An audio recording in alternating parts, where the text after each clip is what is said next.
Hello everyone, welcome back to my channel Vani Pradeep Kumar. ಎಲ್ಲರೂ ಹೇಗಿದ್ದೀರಾ? ಎಲ್ಲರೂ ಸಂತೋಷವಾಗಿ ಆರೋಗ್ಯವಾಗಿದ್ದೀರಾ ಅಂತ ಅನ್ಕೊಳ್ತೀನಿ. ನಾವು ಕೂಡ ತುಂಬ ಚೆನ್ನಾಗಿದ್ದೀವಿ. After very long time lengthy ವ್ಲಾಗ್ಸ್ನ ಮಾಡ್ತಾ ಇದ್ದೀನಿ. ಸೊ ಇವತ್ತಿನ ವಿಡಿಯೋ ನಿಮ್ಗೆ ತುಂಬಾ ಹೆಲ್ಪ್ಫುಲ್ ಆಗುತ್ತೆ ಅಂತ ಅನ್ಕೊಳ್ತೀನಿ. ಬಿಕಾಸ್ ನನ್ನ ಕಿಚನ್ನ ಕಂಪ್ಲೀಟಾಗಿ ಸ್ವಲ್ಪ ಅಂದರೆ ಒಂದಿಷ್ಟು ಐಟಮ್ಸ್ಗಳು ಬೇಕಿತ್ತು, ಅಂದರೆ ಆರ್ಗನೈಸ್ ಮಾಡಿಡೋದಕ್ಕೆ ಥಿಂಗ್ಸ್ಗಳೆಲ್ಲನೂ ಅದನ್ನೆಲ್ಲ ತರಿಸಿದ್ದೀನಿ. ಸೊ ಇವತ್ತಿನ ವಿಡಿಯೋದಲ್ಲಿ ನನ್ನ ಕಿಚನಿಗೆ ತರಿಸಿರೋಂಥ ಎಲ್ಲ ಪ್ರಾಡಕ್ಟ್ಸ್ಗಳ ರಿವ್ಯೂ ಮಾಡ್ತಾ ಜೊತೆ ಇವತ್ತಿನ ಬ್ಲಾಗ್ ಇರುತ್ತೆ. So Appu say hi hi ಹೇಳು ಮಗನೆ. ಸೊ ಒಂದು ಬೆಳಗ್ಗೆ ಎದ್ದಾಗಿಂದನೂ ಯಾಕೋ ಸ್ವಲ್ಪ ಕಿರಿಕಿರಿ ಜಾಸ್ತಿ ಮಾಡ್ತಾ ಇದ್ದಾನೆ. ಪಾಪನ ಮಲಗಿಸ್ಬಿಟ್ಟು ನಾನು ಕಿಚನ್ಗೆ ಏನೇನು ಬೇಕೋ ಅದನ್ನೆಲ್ಲ ತರಿಸಿದ್ದೀನಲ್ವ, ಅದನ್ನೆಲ್ಲ ಸೆಟ್ ಮಾಡಿಡಬೇಕು. ಸೊ ಇವತ್ತಿನ ವಿಡಿಯೋ ತುಂಬ ಎಕ್ಸೈಟಿಂಗ್ ಆಗಿರುತ್ತೆ, ಎಲ್ಲೂ ಮಿಸ್ ಮಾಡಿದೆ ಕೊನೆವರೆಗೂ ನೋಡಿ. ಸೊ ನಿಮಗೂ ಕೂಡ ಹೆಲ್ಪ್ಫುಲ್ ಆಗುತ್ತೆ.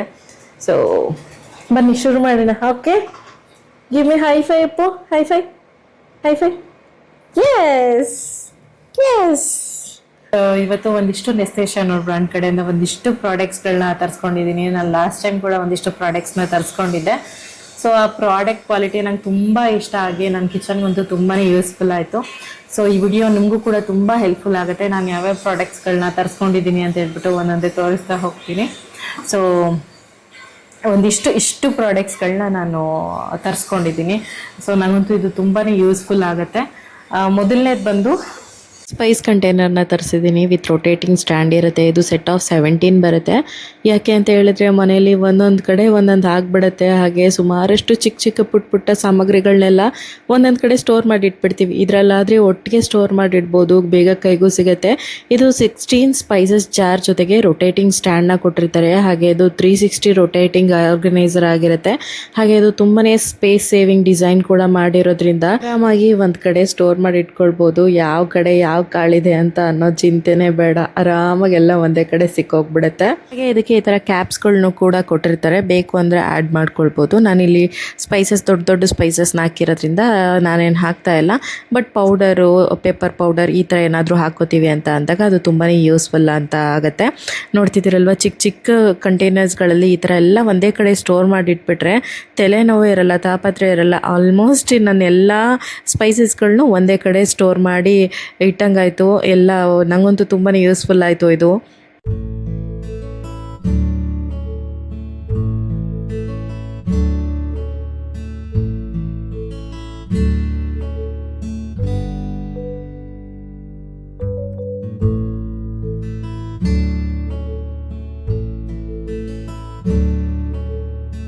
ನೆಕ್ಸ್ಟ್ ಪ್ರಾಡಕ್ಟ್ ಬಂದು set of 2 pink bird ceramic lid glass storage ಜಾರ್ಸ್ನ ತರಿಸ್ಕೊಂಡಿದ್ದೀನಿ. ನನಗಂತೂ ಇದು ತುಂಬ ಕ್ಯೂಟ್ ಅಂತ ಅನ್ನಿಸ್ತು. ಕ್ಲಿಯರ್ ಗ್ಲಾಸ್ ಜಾರ್ಸ್ ಆಗಿರೋದ್ರಿಂದ ಒಳಗಡೆ ಏನಾದರೂ ಕುಕ್ಕೀಸ್ ಅಥವಾ ಡ್ರೈ ಫ್ರೂಟ್ಸ್ನ ಹಾಕಿಟ್ರೆ ತುಂಬ ಚೆನ್ನಾಗಿ ಕಾಣಿಸುತ್ತೆ. ಹಾಗೆ ಇದಕ್ಕೆ ಡೆಕೋರೇಟಿವ್ ಸೆರಾಮಿಕ್ ಬರ್ಡ್ ಲಿಡ್ಸ್ನ ಕೊಟ್ಟಿರ್ತಾರೆ. ಹಾಗೆ ಅದು ಏರ್ಟೈಟ್ ಸ್ಟೋರೇಜ್ ಕೂಡ. ಯಾವುದೇ ಥರ ಡ್ರೈ ಫ್ರೂಟ್ಸು ಅಥವಾ ಬಿಸ್ಕೆಟ್ಸು ಏನಾದ್ರೂ ಸ್ನ್ಯಾಕ್ಸ್ನ ಸ್ಟೋರ್ ಮಾಡಿರ್ತೀವಿ ಅಂತ ಹೇಳಿದ್ರೆ ಬೇಗ ಮೆತ್ತಗಾಗೋದಿಲ್ಲ, ಕ್ರಿಸ್ಪಿಯಾಗಿ ತುಂಬ ಚೆನ್ನಾಗಿ ಹೇಗೆ ಮಾಡಿರ್ತೀವಲ್ವ ಅದೇ ಥರನೇ ಇರುತ್ತೆ. ಏರ್ಟೈಟ್ ಕೊಟ್ಟಿರ್ತಾರಲ್ವ, ಸೊ ಹಾಗಾಗಿ. ನೆಕ್ಸ್ಟ್ ಪ್ರಾಡಕ್ಟ್ ಬಂದು ನನ್ನ ಕಿಚನ್ಗೆ ತುಂಬಾ ಹೆಲ್ಪ್ಫುಲ್ ಆಗುವಂಥ ಕಂಟೈನರ್ ಬಾಕ್ಸ್ಗಳು. ಇದು set of 4 tall airtight glass storage ಜಾರ್ಸ್ಗಳಾಗಿರುತ್ತೆ. ಆಲ್ಮೋಸ್ಟ್ 1450 ml ಕೆಪಾಸಿಟಿ ಹೊಂದಿರುತ್ತೆ. ಇದು ತುಂಬಾ ಟಾಲ್ ಇರೋದ್ರಿಂದ ಸ್ಪೇಸ್ ಸೇವಿಂಗ್ ಡಿಸೈನ್ ಕೂಡ ಆಗಿರುತ್ತೆ. ಹಾಗೆ ಏರ್ ಟೈಟ್ ಫ್ರೆಶ್ನೆಸ್ ಸೀಲ್ ಕೂಡ ಕೊಟ್ಟಿರ್ತಾರೆ. ಹಾಗೆ ಲಾರ್ಜ್ ಸ್ಟೋರೇಜ್ ಕೆಪಾಸಿಟಿ ಇರೋದ್ರಿಂದ ಆರಾಮಾಗಿ ಜಾಸ್ತಿ ಕಾಳುಗಳಿತ್ತು ಅಂತ ಹೇಳಿದರೆ ಸ್ಟೋರ್ ಮಾಡಿ ಇಟ್ಕೊಳ್ಬೋದು. ನಾನು ಇದು ಬರೋದಕ್ಕಿಂತ ಮುಂಚೆ ಹೇಗೆ ಬರುತ್ತೋ ಏನೋ ಅನ್ಕೋತಾ ಇದೆ, ಯಾಕೆಂದರೆ ಚೆನ್ನಾಗಿದೆ ನೋಡೋದಕ್ಕೆ, ಹೇಗೆ ಕಾಣಿಸ್ಬೋದು ಅಂತ ಹೇಳ್ಬಿಟ್ಟು. ನಿಜವಾಗ್ಲೂ ನಾನು ಆನ್ಲೈನಲ್ಲಿ ಹೇಗೆ ನೋಡಿದ್ದೆ ಸೇಮ್ ಅದೇ ಥರನೇ ನನಗೆ ಪ್ರೊವೈಡ್ ಮಾಡಿದ್ದಾರೆ. ತುಂಬ ಚೆನ್ನಾಗಿ ಕಾಣಿಸ್ತಾ ಇದೆ ಎಲ್ಲ ಕಾಳುಗಳನ್ನ ಸ್ಟೋರ್ ಮಾಡಿ ಇಡೋದಕ್ಕೆ. ನಾನು ಇದನ್ನು 2 ಸೆಟ್ ತೊಗೊಂಡಿದ್ದೀನಿ. ಒಂದು ಸೆಟ್ಟಲ್ಲಿ 4 ಕಂಟೈನರ್ಸ್ಗಳು ಬರುತ್ತೆ. ನನಗೆ 2 ಸೆಟ್ ಆದರೆ 8 ಕಂಟೈನರ್ಸು ನನಗೆಲ್ಲ ಸ್ಟೋರೇಜ್ಗೆ ಚೆನ್ನಾಗಾಗುತ್ತೆ ಅಂತ ಹೇಳ್ಬಿಟ್ಟು 2 ಸೆಟ್ಟನ್ನು ತೊಗೊಂಡಿದ್ದೀನಿ.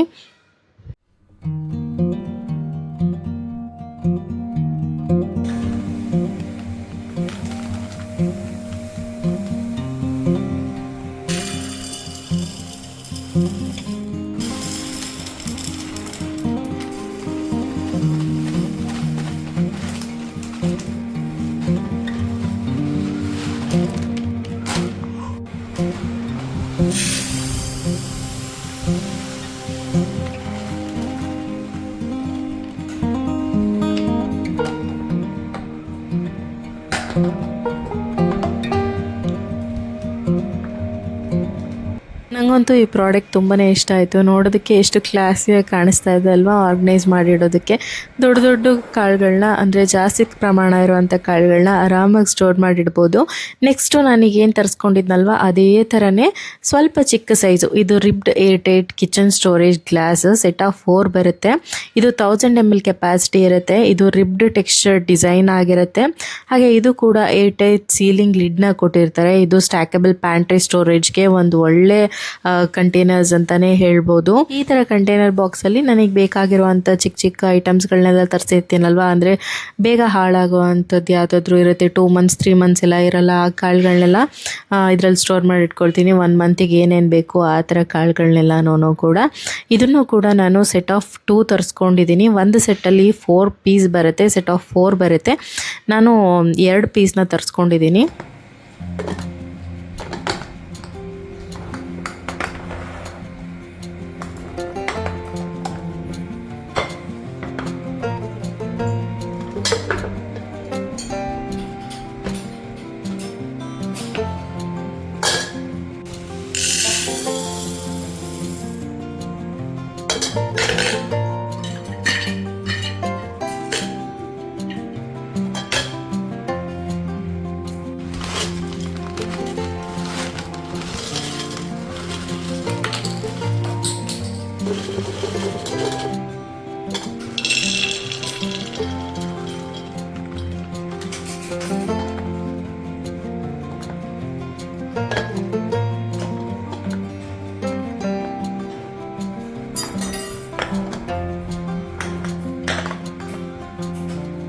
ಮುಂಚೆನೇ ಹೇಳಿದಾಗೆ ನನಗೆ ಸ್ವಲ್ಪ ಕಂಟೈನರ್ಸ್ಗಳೇ ಬೇಕಿತ್ತು ಅಂತ ಹೇಳ್ಬಿಟ್ಟು ಆರ್ಡರ್ ಮಾಡಿದೆ ಅಂತ ಹೇಳಿದ್ನಲ್ವ. ಇದು ನೋಡಬೇಕಾದ್ರೆ ನಂಗೆ ತುಂಬ ಒಂಥರ ಯೂನಿಕ್ ಅಂತ ಅನ್ನಿಸ್ತು, ಹೊಸ ಪ್ಯಾಟ್ರನ್ ಕೂಡ. ಸೊ ಚೆನ್ನಾಗಿ ಕಾಣಿಸ್ಬೋದು ಅಂತ ಹೇಳ್ಬಿಟ್ಟು ನಾನು ಆರ್ಡರ್ ಮಾಡಿದೆ. ಆರ್ಡರ್ ಮಾಡುವಾಗ ಹೇಗೆ ಕಾಣಿಸುತ್ತೋ ಏನೋ ಚೆನ್ನಾಗಿರುತ್ತಾ ಅಂತ ಅಂದ್ಕೊಂಡೆ. ನಿಜವಾಗ್ಲೂ ತುಂಬ ಚೆನ್ನಾಗಿದೆ ಲುಕ್ ವೈಸ್ ಅಂತೂ. ಇದು ಬಂದು crack ball lid Scandinavian glass jar ಆಗಿರುತ್ತೆ. ಇದು ಸೆಟ್ ಆಫ್ 2 ಬರುತ್ತೆ. ಸ್ಟೈಲಿಶ್ ಕ್ರಾಕ್ ಬಾಲ್ ಲಿಡ್ನ ಕೊಟ್ಟಿರ್ತಾರೆ. ಹಾಗೆ ಕ್ಲಿಯರ್ ಗ್ಲಾಸ್ ಕನ್ಸ್ಟ್ರಕ್ಷನ್ ಆಗಿರೋದ್ರಿಂದ ಆರಾಮಾಗಿ ಒಳಗಡೆ ಏನಿಟ್ಟಿದ್ದೀವಿ ಅಂತ ಕಾಣಿಸುತ್ತೆ. ಐಡಿಯಲ್ ಫಾರ್ ಡ್ರೈ ಸ್ಟೋರೇಜ್, ಅಂದರೆ ಈ ಥರ ಡ್ರೈ ಪದಾರ್ಥಗಳನ್ನ ಸ್ಟೋರ್ ಮಾಡಿಡೋದಕ್ಕಂತೂ ತುಂಬಾ ಯೂಸ್ಫುಲ್ ಆಗುತ್ತೆ. ಇದನ್ನು ಕೂಡ ನಾನು 2 ಸೆಟ್ ಆಗಿ ತರಿಸ್ಕೊಂಡಿದ್ದೀನಿ. ಒಂದು ಸೆಟ್ಟಲ್ಲಿ 2 ಕಂಟೈನರ್ಗಳು ಸಿಗುತ್ತೆ. ಸೇಮ್ ನನಗೆ ಇದು ತುಂಬ ಇಷ್ಟ ಅಂತ ಅನ್ನಿಸ್ತು. 4 ಇದ್ರೆ ನನ್ನ ಕಿಚನ್ಗೂ ಕೂಡ ಸೆಟ್ ಆಗುತ್ತೆ ಅನಿಸಿ ನಾನು ಇದನ್ನು 4ನಾಗಿ ತೊಗೊಂಡಿದ್ದೀನಿ. ಒಂದು ಕಡೆ ಬಾದಾಮಿ, ಸೋಯಾ, ಹಾಗೆ ಶಾವಿಗೆ ಮತ್ತು ಅವಲಕ್ಕಿನ ಸ್ಟೋರ್ ಮಾಡಿಟ್ಟಿದ್ದೀನಿ. ನನಗೇನೋ ಇದು ತುಂಬಾ ಇಷ್ಟ ಆಯಿತು, ಲುಕ್ ವೈಸ್ ಆಗಿರ್ಬೋದು.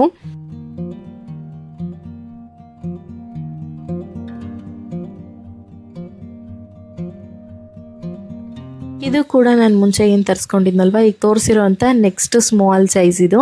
ಸೊ ಇದನ್ನು ನಾನು ತರಿಸ್ಕೊಂಡೆ, ಯಾಕೆ ಅಂದರೆ ಅದಕ್ಕೂ ಇದಕ್ಕೂ ಮ್ಯಾಚ್ ಆಗುತ್ತೆ ಅಂತ ಹೇಳ್ಬಿಟ್ಟು. ಸೊ ಇದು ಕೂಡ crack ball lid Scandinavian glass jar ಆಗಿರುತ್ತೆ. ಸೆಟ್ ಆಫ್ 2 ಬರುತ್ತೆ. ಇದು ಸ್ಟೈಲಿಶ್ ಕ್ರಾಕ್ ಬಾಲ್ ಲಿಡ್ನ ಕೊಟ್ಟಿರ್ತಾರೆ. ಹಾಗೆ ಕ್ಲಿಯರ್ ಗ್ಲಾಸ್ ಕನ್ಸ್ಟ್ರಕ್ಷನ್ ಆಗಿರೋದ್ರಿಂದ ಒಳಗಡೆ ಏನಿದೆ ಅಂತ ಆರಾಮಾಗಿ ತುಂಬ ಚೆನ್ನಾಗಿ ಕಾಣಿಸುತ್ತೆ. ನಾನು ಇದರಲ್ಲಿ ಶುಗರ್ ಮತ್ತು ಟೀ ಪೌಡರ್ನ ಸ್ಟೋರ್ ಮಾಡ್ತಾ ಇದ್ದೀನಿ. ಇದು ಡ್ರೈ ಸ್ಟೋರೇಜ್ಗೆ ತುಂಬಾ ಯೂಸ್ಫುಲ್ ಆಗುತ್ತೆ.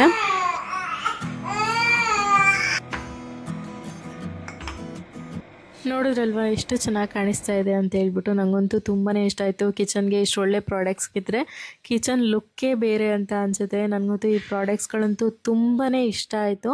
ಹಾಗೆ ನೆಕ್ಸ್ಟ್ ಪ್ರಾಡಕ್ಟ್ ಬಂದು ನಾನು ಸ್ಪ್ರಿಂಗ್ ಲೀಫ್ ಸ್ಮಾಲ್ ಪ್ಲೇಟ್ಸ್ನ ತರಿಸ್ಕೊಂಡಿದ್ದೀನಿ. ಇದು ಸೆಟ್ ಆಫ್ 4 ಬರುತ್ತೆ.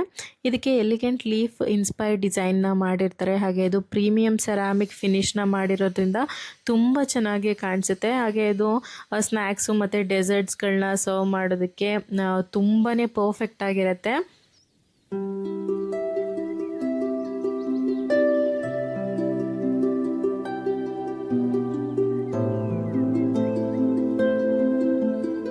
ನೆಕ್ಸ್ಟ್ ಪ್ರಾಡಕ್ಟ್ ಬಂದು minimalistic glass saucepan with wooden ಹ್ಯಾಂಡಲ್ನ ತರಿಸ್ಕೊಂಡಿದ್ದೀನಿ. ಇದು 1800 ml ಕೆಪಾಸಿಟಿ ಇರುತ್ತೆ. ಇದು ಹೀಟ್ ರೆಸಿಸ್ಟೆನ್ಸ್ ಬೋರೋಸಿಲಿಕೇಟೆಡ್ ಗ್ಲಾಸ್ ಆಗಿರುತ್ತೆ. ಇದು ವುಡನ್ ಆ್ಯಂಟಿ ಸ್ಲಿಪ್ ಹ್ಯಾಂಡಲ್ನ ಕೊಟ್ಟಿರ್ತಾರೆ, ಹಾಗಾಗಿ ಬಿಸಿ ತಾಕೋದಿಲ್ಲ ಕೈಗೆ. ಹಾಗೆ ಇದು ಟ್ರಾನ್ಸ್ಪರೆಂಟ್ ಇರೋದ್ರಿಂದ ನಾವೇನು ಅಡುಗೆ ಮಾಡ್ತಿದ್ದೀವಿ ಅನ್ನೋದನ್ನು ಆರಾಮಾಗಿ ಕಾಣಿಸುತ್ತೆ. ನೋಡೋದಕ್ಕೂ ಕೂಡ ತುಂಬ ಚೆನ್ನಾಗಂತ ಅನಿಸುತ್ತೆ. ಇನ್ನು ಸಂಜೆ ಅಡುಗೆ ಕೂಡ ರೆಡಿ ಮಾಡಬೇಕಿತ್ತು, ಹಾಗಾಗಿ ಸಿಂಪಲ್ಲಾಗಿ ಸಂಜೆಗೆ ಸೋಯಾ ರೆಸಿಪಿ ಮಾಡೋಣ ಅಂತ ಹೇಳ್ಬಿಟ್ಟು ಮಾಡ್ತಾ ಇದ್ದೀನಿ. ಈ ಕಡೆ ನೀರು ಕೂಡ ಚೆನ್ನಾಗಿ ಕಾದಿದೆ. ಸ್ವಲ್ಪ ಸೋಯಾ ಚಂಕ್ಸ್ನು ಕೂಡ ನೆನೆಗಿಡಬೇಕು ಬಿಸಿ ನೀರಲ್ಲಿ ಹಾಕಿ. ಹಾಗಾಗಿ ನಾನು ಒಂದೆರಡು ಬೌಲ್ಗಳನ್ನ ಕೂಡ ತರಿಸ್ಕೊಂಡಿದ್ದೀನಿ. ಇದು ceramic serving bowl set of 2 ಬರುತ್ತೆ. ಇದು ಪ್ರೀಮಿಯಂ ಸೆರಾಮಿಕ್ ಬಿಲ್ಡ್ ಆಗಿರುತ್ತೆ. ಹಾಗೆ ಇದು ಸರ್ವಿಂಗ್ ಮೀಲ್ಸ್ ಅಂದರೆ ಅಡುಗೆಗಳನ್ನ ಸರ್ವ್ ಮಾಡ್ಕೊಳ್ಳೋದಕ್ಕೆ ಕೂಡ ಇದನ್ನು ಬಳಸ್ಕೋಬೋದು. ಹಾಗೆ ಇದು ಮೈಕ್ರೋವೇವ್ ಮತ್ತು ಡಿಶ್ ವಾಷರ್ ಸೇಫ್ ಕೂಡ ಆಗಿರುತ್ತೆ. ನಾನು ಇದನ್ನು ಸರ್ವಿಂಗ್ ಮಾಡ್ಕೊಳ್ಳೋದಕ್ಕಾಗಿರ್ಬೋದು ಬಳಸ್ಬೋದು. ಬಟ್ ನಾನಿಲ್ಲಿ ಸೋಯಾ ಚಂಕ್ಸ್ನ ಮೊದಲು ನೆನೆಗಿಡ್ತಾ ಇದ್ದೀನಿ. ಅಂದರೆ ಸ್ವಲ್ಪ ಬಿಸಿ ನೀರು ಹಾಕಿ ಸೋಯಾ ಚಂಕ್ಸ್ನ ಒಂದು 5 ನಿಮಿಷ ಚೆನ್ನಾಗಿ ನೆನೆಯೋದಕ್ಕೆ ಇಡ್ತಾ ಇದ್ದೀನಿ, ಸೋಯಾ ಕರಿ ಮಾಡೋದಕ್ಕೆ ಅಂತ ಹೇಳ್ಬಿಟ್ಟು. ನೆಕ್ಸ್ಟ್ ಇನ್ನು ತರಕಾರಿ ಬೇರೆ ಕಟ್ ಮಾಡ್ಕೊಳ್ಬೇಕಾಗಿತ್ತು. ಹಾಗಾಗಿ ನಾನು ಸ್ಟೇನ್ಲೆಸ್ ಸ್ಟೀಲ್ ಚಾಪಿಂಗ್ ಬೋರ್ಡ್ನ ತರಿಸ್ಕೊಂಡಿದ್ದೀನಿ. ಇದು 35x25 ಸೆಂಟಿಮೀಟರ್ಸಲ್ಲಿ ತರಿಸ್ಕೊಂಡಿದ್ದೀನಿ. ಇದು ಫುಡ್ ಗ್ರೇಡ್ ಸ್ಟೇನ್ಲೆಸ್ ಸ್ಟೀಲ್ ಆಗಿರುತ್ತೆ. ಹಾಗೆ ಇದು ನಾನ್ ಪೋರಸ್ ಹೈಜಿನಿಕ್ ಸರ್ಫೇಸ್ ಕೂಡ ಕೊಟ್ಟಿರ್ತಾರೆ. ಹಾಗೆ ಇದು ರಸ್ಟ್ ಆ್ಯಂಡ್ ಸ್ಟೇನ್ ರೆಸಿಸ್ಟೆಂಟ್ ಕೂಡ ಆಗಿರುತ್ತೆ. ಹಾಗೆ ಸೋಯಾ ಕರಿಗೆ ಏನೇನು ಬೇಕು ತರಕಾರಿಗಳು ಅದನ್ನೆಲ್ಲ ಕಟ್ ಮಾಡಿಟ್ಕೊಳ್ತಾ ಇದ್ದೀನಿ. ಟೊಮ್ಯಾಟೊ, ಈರುಳ್ಳಿ, ಶುಂಠಿ, ಬೆಳ್ಳುಳ್ಳಿ, ಹಾಗೆ ಸ್ವಲ್ಪ ಗೋಡಂಬಿನ ತೆಗೆದಿಟ್ಕೊಳ್ತಾ ಇದ್ದೀನಿ. ಇದನ್ನೆಲ್ಲ ಕಟ್ ಮಾಡಿ ರುಬ್ಬಿಬಿಟ್ಟು ಒಂದು ಪೇಸ್ಟ್ ಥರ ಮಾಡ್ಕೊಳ್ಳೋದು. ಅಂದರೆ ನಾನು ಹೆಂಗೆ ಮಾಡ್ತೀನಿ ಅಂತ ಹೇಳಿದ್ರೆ ಅದು ಬೇರೆ ಇದು ಬೇರೆ ಒಗ್ಗರಣೆ ಹಾಕೋದಕ್ಕೆ ಹೋಗೋದಿಲ್ಲ. ಈ ಥರ ನಾರ್ತ್ ಇಂಡಿಯನ್ ಕರಿ ಮಾಡಬೇಕು ಅಂತ ಹೇಳಿದ್ರೆ ಕ್ವಿಕ್ಕಾಗಿ ಕೂಡ ಆಗಿಬಿಡುತ್ತೆ. ಒಂದೊಂದು ಸತಿ ಕುಕ್ಕರಲ್ಲಿ ಕುಕ್ ಮಾಡಿ ಸುಹಾನು ಅದು ಆ ಥರನೂ ಮಾಡ್ಕೊಳ್ತೀನಿ. ಸಮ್ಟೈಮ್ಸ್ ಈ ಥರ ಈಸಿಯಾಗಿ ಈ ಥರ ರುಬ್ಬಿಟ್ಟು ಮಾಡ್ಕೊಳ್ಳೋದಷ್ಟೇ.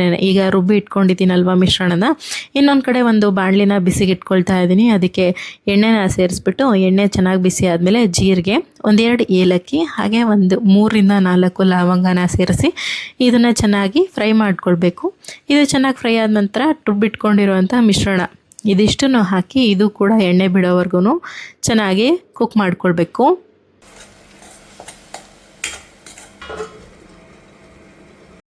ಇದು ಇವಾಗ ಎಲ್ಲ ಚೆನ್ನಾಗಿ ಕುಕ್ ಆಗಿದೆ. ಸ್ವಲ್ಪ ಹಸಿ ವಾಸನೆ ಎಲ್ಲ ಕಡಿಮೆ ಆಗಿದೆ. ಇದಕ್ಕೆ ಇವಾಗ ಸ್ವಲ್ಪ ಅಚ್ಕಾರದ ಪುಡಿ, ಅರಿಶಿಣದ ಪುಡಿ, ಹಾಗೆಯೇ ಸ್ವಲ್ಪ ಧನಿಯಾ ಪುಡಿನ ಸೇರಿಸ್ತಾ ಇದ್ದೀನಿ. ಇದು ಕೂಡ ಚೆನ್ನಾಗಿ ಸ್ವಲ್ಪ ಎಣ್ಣೆ ಬಿಡೋವರೆಗೂ ಫ್ರೈ ಮಾಡ್ಕೊಳ್ಬೇಕು. ನಂತರ ಇದಿಷ್ಟನ್ನು ಚೆನ್ನಾಗಿ ಫ್ರೈ ಮಾಡ್ಕೊಂಡ ನಂತರ ಸ್ವಲ್ಪ ಎಣ್ಣೆ ಬಿಡೋದಕ್ಕೆ ಶುರು ಆಗ್ತಾ ಇದೆ ಅಂತ ಅನ್ನುವಾಗ ಸ್ವಲ್ಪ ಒಂದು ಅರ್ಧ ಬಟ್ಲಿಗಿಂತ ಸ್ವಲ್ಪ ಮೊಸರನ್ನ ಸೇರಿಸ್ಕೊಳ್ತಾ ಇದ್ದೀನಿ. ಜಾಸ್ತಿ ಹಾಕುವಂಥ ಅವಶ್ಯಕತೆ ಇಲ್ಲ, ಟೊಮ್ಯಾಟೊ ಕೂಡ ಸೇರಿಸಿರ್ತೀವಲ್ವ. ಸೊ ಇದನ್ನು ಹಾಕ್ತೆ ಹೋದರೂ ಸ್ಕಿಪ್ ಕೂಡ ಮಾಡ್ಕೊಳ್ಬೋದು. ಹಾಕಿದ್ರೆ ತುಂಬ ಚೆನ್ನಾಗಿರುತ್ತೆ, ಬೆಟರ್ ಆಗಿರುತ್ತೆ ಟೇಸ್ಟು. ನಂತರ ನೆನೆಸಿ ಇಟ್ಕೊಂಡಿರುವಂಥ ಸೋಯಾ ಚಂಕ್ಸ್ನ ನೀರನ್ನೆಲ್ಲ ತೆಗೆದು ಹಿಂಡಿ ಸೇರಿಸ್ತಾ ಇದ್ದೀನಿ. ಕೊನೆಯಲ್ಲಿ ಒಂದು ಅರ್ಧ ಕಪ್ಪಷ್ಟು ನೀರನ್ನ ಸೇರಿಸಿ ಇದನ್ನು ಒಂದು 5-6 ನಿಮಿಷ ಲೋ ಫ್ಲೇಮಲ್ಲೇ ಕುಕ್ ಮಾಡ್ಕೊಳ್ಬೇಕು. ಕೊನೆಯಲ್ಲಿ ರುಚಿಗೆ ನೋಡಿಕೊಂಡು ಉಪ್ಪನ್ನು ಸೇರಿಸಿ ಚೆನ್ನಾಗಿ 5-6 ನಿಮಿಷ ಲೋ ಫ್ಲೇಮಲ್ಲಿ ಕುಕ್ ಮಾಡಿಕೊಂಡ್ರೆ ಮುಗೀತು. ಸೋಯಾ ಚಂಕ್ಸ್ ಕರಿ ರೆಡಿ ಆಗಿಬಿಡುತ್ತೆ. ಟೇಸ್ಟ್ ಅಂತೂ ತುಂಬ ಚೆನ್ನಾಗಿರುತ್ತೆ. ಯಾರೆಲ್ಲ ಸೋಯಾ ಚಂಕ್ಸ್ನ ಇಷ್ಟಪಡ್ತೀರಾ ಈ ಥರ ಒಂದ್ಸಲ ಟ್ರೈ ಮಾಡಿ. ಹಾಗೆ ಕೊನೆಯಲ್ಲಿ ಸ್ವಲ್ಪ ಕೊತ್ತಂಬರಿ ಸೊಪ್ಪನ್ನ ಹಾಕಿದ್ರೆ ಎಷ್ಟು ಚೆನ್ನಾಗಿ ಕಾಣಿಸ್ತಾ ಇದೆ ಅಲ್ವಾ, ನಿಜವಾಗ್ಲೂ ಮೌತ್ ವಾಟರಿಂಗ್ ಅಂತಲೇ ಹೇಳ್ಬೋದು. ನೆಕ್ಸ್ಟ್ ನಾನು ಸರ್ವಿಂಗ್ ಬೌಲ್ನ ತರಿಸ್ಕೊಂಡಿದ್ದೀನಿ. ಇದು ceramic serving bowl with glass lid ಆಗಿರುತ್ತೆ. 950 ml ಕೆಪಾಸಿಟಿ ಇರುತ್ತೆ. ಪ್ರೀಮಿಯಂ ಸೆರಾಮಿಕ್ ಬೌಲ್ ಆಗಿರುತ್ತೆ. ಹಾಗೆ ಇದು ಕ್ಲಿಯರ್ ಗ್ಲಾಸ್ ಲಿಡ್ನ ಕೊಟ್ಟಿರ್ತಾರೆ ಇದಕ್ಕೆ. ಇದು ಗ್ರೇಟ್ ಫಾರ್ ಮತ್ತು ಸರ್ವಿಂಗಿಗೆ ಹಾಗೆ ಸ್ಟೋರಿಂಗಿಗೆ ಉಳಿದಿರುವಂಥ ಅಡುಗೆ, ಹಾಗೆ ಬಿಸಿ ಬಿಸಿಯಾಗಿರುವಂಥ ಅಡುಗೆಗಳನ್ನ ಸರ್ವ್ ಮಾಡೋದಕ್ಕೆ ತುಂಬಾ ಯೂಸ್ಫುಲ್ ಆಗುತ್ತೆ. ನೋಡೋದಕ್ಕೂ ಕೂಡ ಎಷ್ಟು ಚೆನ್ನಾಗಿ ಕಾಣಿಸ್ತಾ ಇದೆ ಅಲ್ವಾ. ಇನ್ನು ಈ ಸೋಯಾ ಚಂಕ್ಸ್ ಕರಿ ಜೊತೆಗೆ ನಾನು ಚಪಾತಿ ಕೂಡ ಮಾಡ್ಕೊಂಡಿದ್ದೆ. ಇದನ್ನು ಸ್ಟೋರ್ ಮಾಡಿಡೋದಕ್ಕೆ ಸ್ಟೇನ್ಲೆಸ್ ಸ್ಟೀಲ್ ಐಸೋಲೇಟೆಡ್ ಕ್ಯಾಸ್ಟ್ರೋಲ್ನ ಬಳಸ್ತಾ ಇದ್ದೀನಿ. ವಿತ್ ಗ್ಲಾಸ್ ಲಿಡ್ ಬರುತ್ತೆ. ಇದು 2000 ml ಕೆಪಾಸಿಟಿ ಇರುತ್ತೆ. ಇದು ಡಬಲ್ ವಾಲ್ ಇನ್ಸುಲೇಷನ್ ಆಗಿರುತ್ತೆ. ಹಾಗೆ ಇದು ಟಫ್ ಆ್ಯಂಡ್ ಗ್ಲಾಸ್ ಲಿಡ್ ಕೂಡ ಕೊಟ್ಟಿರ್ತಾರೆ. ಇದು ಏನಂತ ಹೇಳಿದರೆ ಅಡುಗೆಗಳನ್ನ ಚೆನ್ನಾಗಿ ಬಿಸಿಯಾಗೇ ಇರಬೇಕು ತುಂಬ ಹೊತ್ತಿನವರೆಗೂ ಅಂತ ಹೇಳಿದ್ರೆ ಇದು ತುಂಬಾ ಹೆಲ್ಪ್ಫುಲ್ ಆಗುತ್ತೆ. ನೆಕ್ಸ್ಟ್ ಪ್ರಾಡಕ್ಟ್ ಬಂದು mandala yellow spiral square ceramic plate with ಹ್ಯಾಂಡಲ್ನ ತರಿಸ್ಕೊಂಡಿದ್ದೀನಿ. ಇದಂತೂ ಯೂನಿಕಿಂಗ್ ಮಂಡಲ ಡಿಸೈನ್ನ ಮಾಡಿರ್ತಾರೆ. ಹಾಗೆ ಇದು ಈಸಿಯಾಗಿ ಗ್ರಿಪ್ನ ಮಾಡ್ಬೋದು, ಯಾಕೆಂದರೆ ಸೈಡ್ ಹ್ಯಾಂಡಲ್ ಕೊಟ್ಟಿರ್ತಾರೆ. ಹಾಗೆ ಇದು ಡ್ಯೂರಬಲ್ ಸೆರಾಮಿಕ್ ಫಿನಿಶ್ನ ಮಾಡಿರೋದ್ರಿಂದ ತುಂಬ ಚೆನ್ನಾಗಿ ಕೂಡ ಕಾಣಿಸುತ್ತೆ. ಈ ಕಡೆ ಅಡುಗೆ ಎಲ್ಲ ತಯಾರಾಗಿದೆ, ಇನ್ನು ಊಟ ಮಾಡೋದಷ್ಟೇ ಬಾಕಿ. ಇನ್ನು ಎಲ್ಲ ಪ್ರಾಡಕ್ಟ್ಸ್ಗಳು ನನ್ನ ಪರ್ಸ್ನಲ್ ರಿವ್ಯೂ ಅಂತಲೇ ಹೇಳ್ಬೋದು. ನಾನು ಯಾರಿಗೂ ಫೋರ್ಸ್ ಮಾಡ್ತಾ ಇಲ್ಲ ನೀವು ಇದನ್ನು ತೊಗೊಳ್ಳಿ ಅಂತ ಹೇಳ್ಬಿಟ್ಟು.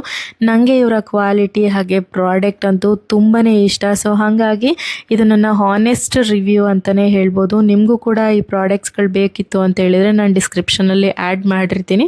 ನಿಮಗೆ ಬೇಕು ಅಂದರೆ ಒಂದ್ಸಲ ಚೆಕ್ಔಟ್ ಮಾಡಿ ಕೂಡ ನೋಡಬಹುದು. ಹಾಗೆ ನಾನು ಈ ವ್ಲಾಗ್ನ ಇಲ್ಲಿಗೆ ಎಂಡ್ ಮಾಡ್ತಾ ಇದ್ದೀನಿ. ಐ ಹೋಪ್ ಈ ವ್ಲಾಗ್ ನಿಮಗೆ ತುಂಬಾ ಯೂಸ್ಫುಲ್ ಆಗಿದೆ ಅಂತ ಅಂದ್ಕೊಳ್ತೀನಿ. ಮತ್ತೊಂದು ಬ್ಯೂಟಿಫುಲ್ ವ್ಲಾಗ್ ಜೊತೆ ಮತ್ತೆ ಸಿಗ್ತೀನಿ. ಅಲ್ಲಿವರೆಗೂ ಟೇಕ್ ಕೇರ್, ಬಾಯ್, ಇಶ್ಕ್ ಯು ಗೈಸ್.